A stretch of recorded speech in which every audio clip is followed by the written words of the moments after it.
Mas Aji, Sherly itu mau curhat dulu sedikit. Sebagai masyarakat, sebagai rakyat, dan sebagai calon ibu, Mas. Hari ini tuh kan fenomenanya anak-anak itu jadi kekurangan lagu yang ramah anak. Terutama lirik-liriknya itu sangat sedikit yang bersih dari unsur porno, unsur-unsur cabul, dan sejenisnya. Salah satu yang pengen Sherly angkat adalah kasus viralnya lagu atau sejenisnya, bukan tentang benar salah ya Mas, tapi sekelompok ibu-ibu menyanyikan lagu Nongol-Nongol misalnya, atau yang beberapa waktu yang lalu Cinta Satu Malam. Mungkin kita menganggapnya ini sepele Mas, tapi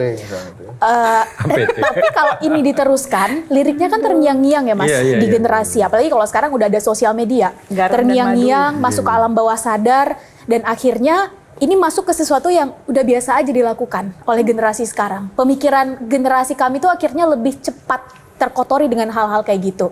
Efeknya adalah semakin kesini semakin tinggi tingkat pemerkosaan. Perempuan berani menggugurkan misalnya kandungannya. Nah pertanyaan saya Mas, sebetulnya seberapa penting sih bagi seorang musisi untuk membaca fenomena sosial?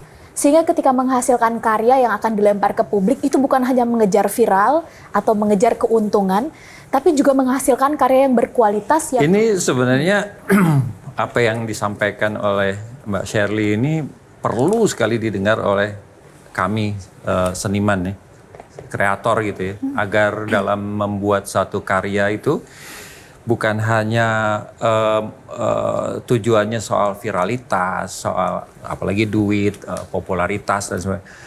Karena ada tanggung jawab yang kita miliki gitu ya, untuk bagaimana generasi penerus kita nggak rusak gitu. Saya terus terang ini keprihatinan saya sering ngomong sama istri saya juga, gimana ya nanti anak kita atau cucu kita membesarkan anaknya gitu, karena mereka akan terekspos dengan banyak hal yang dulu kita masih bisa atur.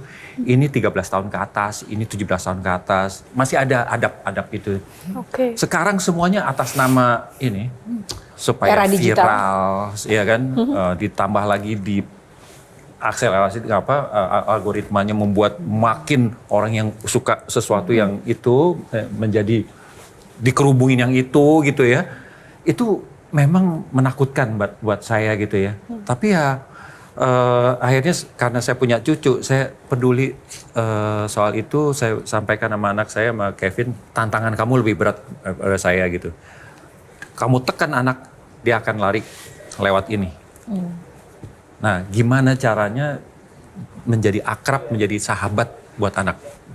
Harus jalin komunikasi sebaik mungkin, sebisa mungkin dengan anak sedemikian rupa sehingga pada saat dia membutuhkan bimbingan apa segala macam, dia nggak lari keluar dengan yang salah dapetnya gitu ya.